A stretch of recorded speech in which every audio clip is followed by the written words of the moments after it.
So class 10th, in the last video, what we learned is how we can represent a single linear equation of two variable on graph. Now we are taking two. ठीक है, अब हम सीखने वाले हैं to linear equations को हम कैसे ग्राफ में रिप्रेजेंट करेंगे. ठीक है, चलो करते हैं. अगर तुम्हें याद हो हमने सिंगल लाइन को कैसे किया था, तो हम वही काम करने वाले हैं. देखो हमने क्या कहा था, ये क्या एक लीनियर इक्वेशन है. लीनियर इक्वेशन क्यों है इसकी, क्योंकि इनके वेरिएबल्स की डिग्री कितनी है, 1 है. नेक्स्ट थिंग इज व्हाट, अगर ये लीनियर इक्वेशन है किसको रिप्रेजेंट करेगी, एक लाइन को रिप्रेजेंट करेगी. अगर ये लाइन को रिप्रेजेंट करेगी और हमें ग्राफ में लाइन रिप्रेजेंट करना है, तो हमें मिनिमम कितने पॉइंट्स की जरूरत होती है, वी नीड 2 पॉइंट्स, या फिर पॉइंट, या फिर इन्हीं को क्या कहते हैं, सॉल्यूशंस कहते हैं. हमें अगर 2 सॉल्यूशंस मिल गए, या 2 कोऑर्डिनेट्स मिल गए, या फिर 2 पॉइंट्स मिल गए, तो उसके बाद हम एक शॉर्टेस्ट डिस्टेंस को ऐसे कुछ लाइन ड्रॉ करके हम कह सकते हैं कि हमने लाइन को रिप्रेजेंट ग्राफ में कर दिया है. ठीक है, कोई प्रॉब्लम है तो पूछना. अब देखो, तो वही काम हम करने वाले हैं. ठीक है, अगर ये सिंगल लाइन है तो मैं इसको अलग से लिख देता हूं. पहले ये क्या था, 2x minus Y is equal to 2 है. अब मैं इसमें वैल्यूज कैसे फाइंड करता हूँ, या फिर सॉल्यूशन या फिर कोऑर्डिनेट्स कैसे फाइंड करता हूँ. अगर तुम्हें याद होगा तो हम क्या करते हैं, एक बॉक्स क्रिएट करते हैं ऐसे कुछ करके. वी नीड 2 पॉइंट्स, तो हम केवल 2 पॉइंट्स को ही फोकस करेंगे. ठीक है, sorry this little small, X and Y. ठीक है, हमने कहा था x की वैल्यू हम कुछ भी सपोज कर सकते हैं, क्योंकि अगर एक सिंगल लाइन है तो उसके कितने सॉल्यूशंस होते हैं, इनफाइनाइट सॉल्यूशंस होते हैं. याद रखना ये चीज़, कुछ भी हो सकती है x की वैल्यू, और y की वैल्यू भी कुछ भी हो सकती है. ठीक है, तो x की वैल्यू, चलो let's just say x is 0, let's just say x is equal to 0. अगर x की वैल्यू 0 होगी तो x की वैल्यू पुट करते हैं मेन इक्वेशन में, क्या है, 2x minus Y is equal to क्या है, 2 है. If x equal to 0 then this one is 0, minus y equal to 2, then y is equal to कितना आया, -2. y की वैल्यू कितनी आ गई, -2. यानी कि फर्स्ट पॉइंट मुझे मिल गया कितना, a पॉइंट, जो कि कितना है 0, -2. अब मैं b पॉइंट ढूंढता हूँ कोई. अब y की वैल्यू क्या रखूँ, चलो अब मैं y की वैल्यू 0 कर देता हूँ. Let's just say y is equal to 0. Now I am putting the value of y into this equation, main equation, equation number 1. 2 into x minus y की वैल्यू क्या है, 0 है. Let's just say y is 0 is equal to 2, then x equal to कितना आ जाएगा, ये 0 हो गया, then 2x equal to 2, then x equal to कितना आएगा, 2 1 ज़ा 2, x इक्वल टू कितना आ गया, 1 आ गया. तो सेकंड कोऑर्डिनेट क्या मिला मुझे, 1, 0. 1, 0 क्यों, क्योंकि पहले क्या आता है, x एक्सिस, रिमेंबर. तो अगर ये काम हो गया है तो वैसा ही काम हम सिमिलरली काम करेंगे किसमें, 4x minus y equal to 4 में, फटाफट से. तो ये रहा नेक्स्ट इक्वेशन. ठीक है, अब x की वैल्यू फिर से वही कुछ भी सपोज कर लो, 0 सपोज कर लेते हैं, x equal to 0. If x equal to 0 then 4 into 0 minus y equal to कितना आ जाएगा, 4. देन y इक्वल टू कितना आ गया, 4, बिकॉज इट इज अ 0. तो y इक्वल टू कितना आ गया, 4. This is the 4. Let just say अब x की, अब कुछ और भी सपोज कर लो, x की वैल्यू या y की वैल्यू. चलो y इक्वल टू 0, मैं 0 इसलिए सपोज करता हूँ, थोड़ा ईजी हो जाता है. y 0 होगा अगर, तो क्या हो जाएगा, ये 4x minus 0 is equal to कितना आएगा, 4. Then what, if I solve this, तो 4x equal to 4, x equal to कितना आ गया, 4 1 ज़ा 4. यानी कि y की वैल्यू कितनी आई, अगर y की वैल्यू 0 होती है तो x की वैल्यू कितनी आई है, 1 आई हुई है. तो मुझे क्या मिल गए, c पॉइंट जो कि क्या है 0, 4, और d पॉइंट क्या है 1, 0. याद रखना x एक्सिस से y एक्सिस की ओर को गया हूं मैं, कंफ्यूज होने की कोई जरूरत नहीं है.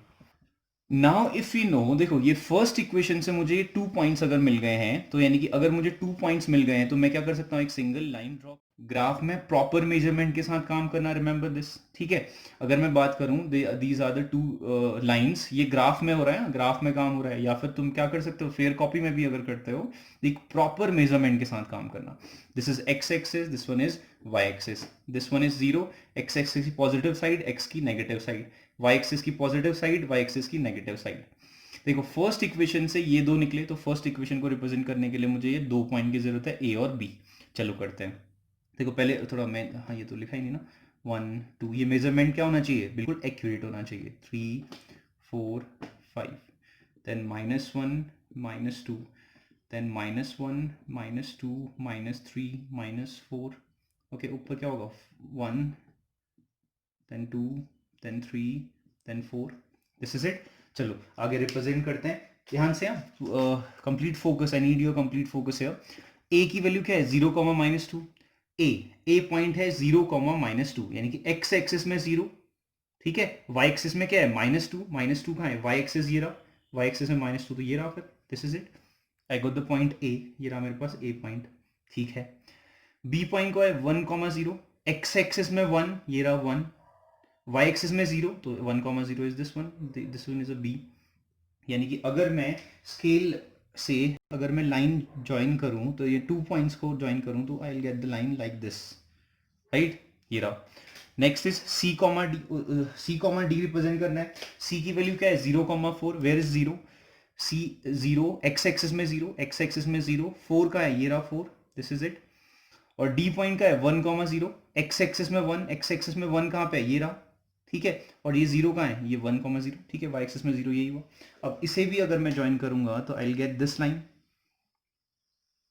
आई विल गेट दिस लाइन, है ना। तो यानी कि क्या है, ये पॉइंट क्या था, 0,4 वॉज सी, और डी पॉइंट भी क्या हो गया, ये हो गया, ठीक है। अब बी और डी दोनों पॉइंट क्या है, ये है, ध्यान रखना ये चीज। अब इससे हम कुछ रिजल्ट निकालेंगे, दीज आर वेरी इंपॉर्टेंट। देखो एक क्वेश्चन तो इतना फिनिश हो गया, क्या फिनिश हुआ, हमने रिप्रेजेंट कर दिया 2x minus Y is equal to 4 को, जो कि कौन सी वाली इक्वेशन थी, ए और बी, ए और बी कहाँ है, ए और बी ये रहा, ये वाली लाइन, यानी जो ग्रीन से बनी हुई लाइन है वो क्या है, 2x minus Y is equal to 2 वाली इक्वेशन है। और उसके बाद जो रेड से मैंने बनाया हुआ है वो क्या है 4x, ये क्या है 4x minus y is equal to कितना है 4 है। तो यानी कि ये लाइन है अपने आप में सेकंड वाली इक्वेशन की, ये वाली लाइन है फर्स्ट वाली इक्वेशन की। तो I got the complete graph, तो इसमें तुम्हारे मार्क्स मिल जाएंगे। अब इससे हम कुछ चीज समझते हैं। देखो हमने कहा बी और डी एक ही साथ पॉइंट पे आए हुए हैं, और बी और डी है क्या, बी और डी अपने आप में क्या है 1,0 है, ठीक है। तो देखो जो पॉइंट इंटरसेक्टिंग होता है उसे हम कहते हैं सॉल्यूशन, याद रखना। यानी कि बोथ ये बोथ लाइन का सॉल्यूशन अपने आप में क्या है, सॉल्यूशन है अपने आप में कितना, बी पॉइंट जो है अपने आप में सॉल्यूशन है, और उस सॉल्यूशन की वैल्यू क्या है 1,0।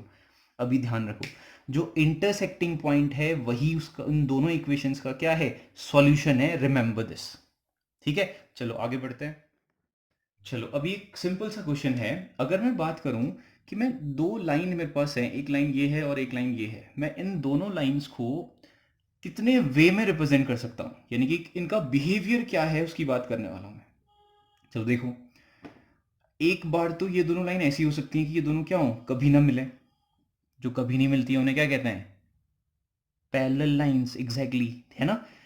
और दूसरी ये हो सकती है कि ऐसे कुछ इंटरसेक्ट करके चले जाएं, एक दूसरे को पेनिट्रेट करते हुए चले जाएं, ये क्या होती हैं, intersecting lines, remember, parallel lines, intersecting lines. और तीसरा क्या हो सकता है कि चलो एक लाइन यहाँ पे ड्रॉ ऑलरेडी थी, मैंने इसी के ऊपर एक और लाइन बना दी, ये तीसरा है, ये क्या हो गई ओवरलैप्ड लाइंस, ठीक है। तो क्या इन तीन बिहेवियर्स के अलावा क्या टू सिंगल लाइंस कुछ और बिहेवियर भी कर सकती हैं, द आंसर इज नो।